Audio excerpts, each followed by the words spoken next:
तो दोस्तों आज हम फिर से आपके लिए लेकर आए हैं देश दुनिया की तमाम ताजा बड़ी खबरें। सबसे पहली बड़ी खबर में आपको बताएंगे कि इजराइल हमास जंग में मुस्लिम देशों से चौतरफा घिरा इजराइल। हमास के बाद मुस्लिम देश ईरान ने इजराइल पर की बमबारी, दागे ड्रोन और मिसाइल, यहूदियों का रो रो कर बुरा हाल। वहीं दूसरी बड़ी खबर में आपको बताएंगे कि आजम खान के जेल जाने के बाद जौहर यूनिवर्सिटी को लगा झटका। योगी सरकार ने आजम खान की जौहर यूनिवर्सिटी से वापस जमीन लेने का किया ऐलान।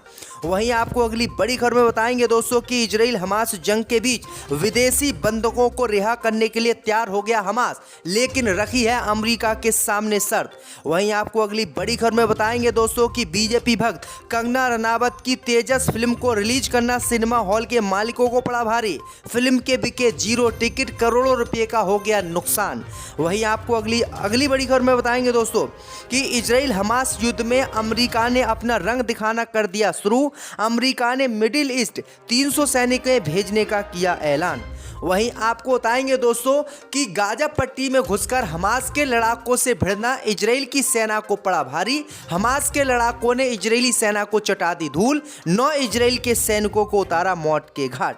तो दोस्तों सभी खबरों को आपको एक एक कर बताने वाले हैं। वीडियो को लाइक करके चैनल को सब्सक्राइब जरूर कर दें। इसी बीच पर तो दोस्तों अगली खबर की ओर तो गाजा पट्टी में घुसना इजराइल की सेना को पड़ा भारी। हमास के लड़ाकों ने 9 इजराइल की सेना के जवानों को उतारा मौत के घाट। जहां दोस्तों आपको बता दें कि इजराइल हमास की जंग में इजराइल की सेना को गाजा पट्टी में प्रवेश करना भारी पड़ गया और हमास के लड़ाकों ने इजराइल की सेना को धूल चटा दी और चुन चुनकर इजराइल के सैनिकों को अब हमास के लड़ाके मार रहे हैं। दरअसल आपको बता दें कि खबर सामने निकल कर आई दोस्तों कि हमास के खिलाफ उत्तरी गाजा में ग्राउंड ऑपरेशन जारी के दौरान इजराइल के 2 सैनिक पहले हमास के लड़ाकों ने मार गिराए थे और फिर बाद में 9 सैनिक और इजराइल की सेना के हमास के लड़ाकों ने मार दिए हैं। इसके अलावा हमास के 100 से अधिक ठिकानों को इजराइल के सैनिकों ने नष्ट कर दिया है। इजराइल की सेना ने अंडरग्राउंड टनल को भी निशाना बनाया है जिसमें हमास के लड़ाके छुपे हुए थे। जैसे ही इन्होंने टनल को निशाना बनाया उसके बाद हमास के लड़ाके इस टनल से बाहर निकले और इजराइल की सेना पर हमला बोल दिया, जिसमें इजराइल के 9 और जवानों की मौत हो गई है। और इजराइल की सेना अब गाजा में अंदर कार्रवाई करने से कतरा रही है क्योंकि लगातार काल बनकर हमास के लड़ाके इजराइल की सेना पर टूट रहे हैं। इसी बीच पर तो दोस्तों अगली खबर की ओर तो समाजवादी पार्टी के नेता आजम खान को लगा झटका। जेल जाने के बाद योगी सरकार ने जौहर यूनिवर्सिटी से वापस ली जमीन। जब दोस्तों आपको बता दें कि बेटे के 2 जन्म प्रमाण पत्र के मामले में 7 साल की सजा सुनाए जाने के बाद सलाखों के पीछे पहुंचे सपा के वरिष्ठ नेता आजम खान को बड़ा झटका आज योगी सरकार ने दिया है। सीएम योगी आदित्यनाथ की अध्यक्षता में हुई कैबिनेट की बैठक में जौहर यूनिवर्सिटी से जमीन वापस लेने का फैसला लिया गया है। शिक्षा विभाग की 41,181 वर्ग फुट की ये जमीन जौहर यूनिवर्सिटी को 100 रुपये सालाना किराए पर 30 साल के लिए लीज पर दी गई थी।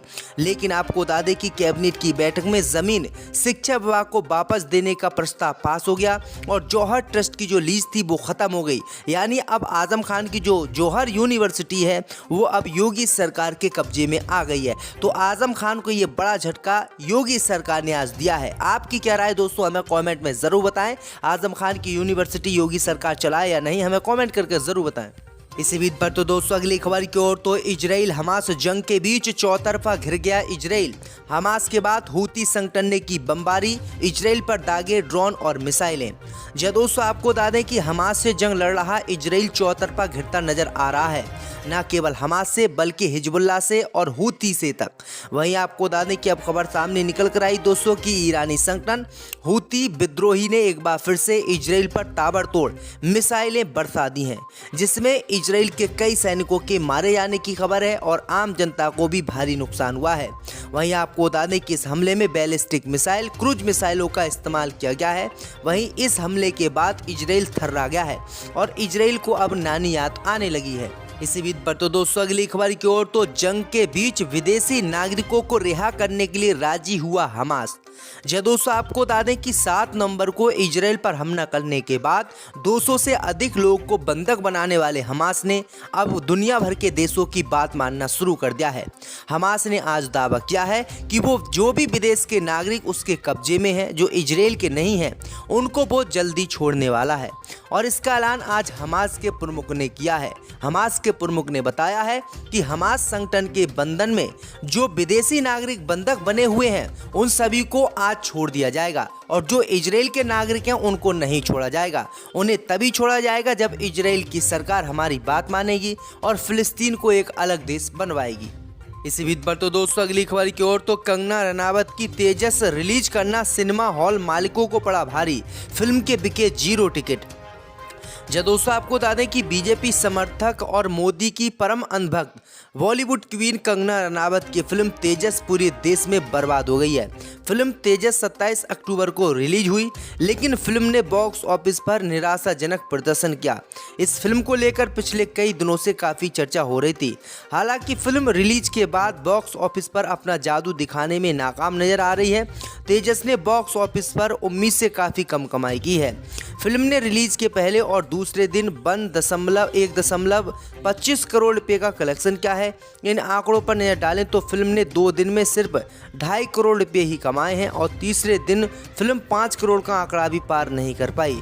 वहीं आपको बता दें कि जिन सिनेमा घरों के मालिकों ने तेजस फिल्म को रिलीज किया था वो उन्हीं मालिकों पर भारी पड़ गई, क्योंकि फिल्म के कहीं कहीं 0 टिकट भी नहीं बिके और इनका जो खर्चा हुआ था वो खर्चा सारा का सारा मालिकों पर ही पड़ा है। इसी बीच पर तो दोस्तों अगली खबर की ओर तो इजराइल हमास युद्ध को लेकर बड़ी खबर, गाजा से दुनिया का कनेक्शन टूटा, 34 घंटे का कम्युनिकेशन ब्लैक आउट। दोस्तों आपको बता दें कि इजराइल हमास युद्ध के बीच दूसरी बार गाजा पट्टी का कनेक्शन दुनिया से कट गया है। जानकारी मिल रही है कि गाजा पट्टी में 24 घंटे के कम्युनिकेशन ब्लैक आउट का ऐलान किया गया है, जिसके तहत इंटरनेट सेवा और कम्युनिकेशन को बंद कर दिया गया है। आपको बता दें कि इसकी जानकारी इनक्लेव के मुख्य टेली कम्युनिकेशन प्रोवाइडर पालटेल ने अपने सोशल मीडिया पोस्ट के जरिए दी है। बताया है कि हमारी प्यारी मातृभूमि के प्यारे लोगों, हमें ये घोषणा करते हुए खेद है कि गाजा पट्टी के साथ सभी संचार और इंटरनेट सेवाएं पूरी तरह से बाधित हो जाएंगी, क्योंकि पहले से जुड़े अंतर्राष्ट्रीय मार्गों को फिर से काट दिया गया है। तो ये बड़ी अपडेट आई दोस्तों कि किस तरह से खुलेआम फिलिस्तीनी और मुसलमानों का कत्लेआम किया जा रहा है और पूरी दुनिया मूर्ख दर्शक बने हुए ऐसे ही देख रही है और इन यहूदी आतंकवादियों के खिलाफ कार्रवाई कोई नहीं कर रहा है। इसी बीच पर तो दोस्तों अगली खबर की ओर तो इजराइल हमास युद्ध के बीच जो बाइडेन ने लिया बड़ा फैसला, 300 अमरीकी सैनिकों को इजराइल भेजने का किया ऐलान। दोस्तों आपको बता दें कि इजराइल और हमास युद्ध के बीच अमेरिका ने अपना रंग दिखाना शुरू कर दिया है। अमेरिका ने अपने 300 सैनिकों को मिडिल ईस्ट भेज दिया है। आपको बता दें कि ये सैनिक इजराइल में नहीं रहेंगे और ना ही इन्हें हमास के खिलाफ युद्ध में लड़ने के लिए भेजा जा रहा है। एक तरफ हमास के खिलाफ इजरायली सैनिकों ने उत्तरी गाजा में ग्राउंड ऑपरेशन तेज कर दिया है। इजराइल ने रात भर में हमास के 100 ठिकानों को नष्ट कर दिया है। हालांकि इजरायली डिफेंस फोर्स के 11 सैनिक भी इस हमले में मारे गए हैं। पेंटागन ने बताया है कि संयुक्त राज्य अमेरिका विस्फोटक, आयुध निपटान और कम्युनिकेशन जैसे क्षेत्र में मदद पहुंचाने के लिए मिडिल ईस्ट में अतिरिक्त 300 सैनिक भेज रहा है। तो ये बड़ी अपडेट आ रही दोस्तों। इसी बीच पर तो दोस्तों अगली खबर की ओर तो कोलकाता में पाकिस्तान बांग्लादेश मैच के दौरान फिलिस्तीन का झंडा लहराने पर 4 लोग हिरासत में लिए गए। दोस्तों आपको बता दें कि कोलकाता के ईटन गार्डन स्टेडियम में मंगलवार को पाकिस्तान और बांग्लादेश के बीच विश्व कप क्रिकेट मैच के दौरान फिलिस्तीनी झंडा लहराने के आरोप में 4 लोगों को हिरासत में लिया गया है। पूछताछ के बाद सभी को छोड़ दिया गया है। पुलिस ने इसकी जानकारी दी है। दरअसल आपको बता दें कि शुरुआती पूछताछ के बाद चारों मैदान पुलिस थाने से चले गए। वे बेल्ली इकलावेपुर कराया पुलिस थाना क्षेत्र के निवासी हैं। पुलिस अधिकारियों ने कहा कि हमने उन्हें गेट संख्या 6 और ब्लॉक जी फर्स्ट के पास फिलिस्तीनी झंडा लहराने के आरोप में गिरफ्तार किया है।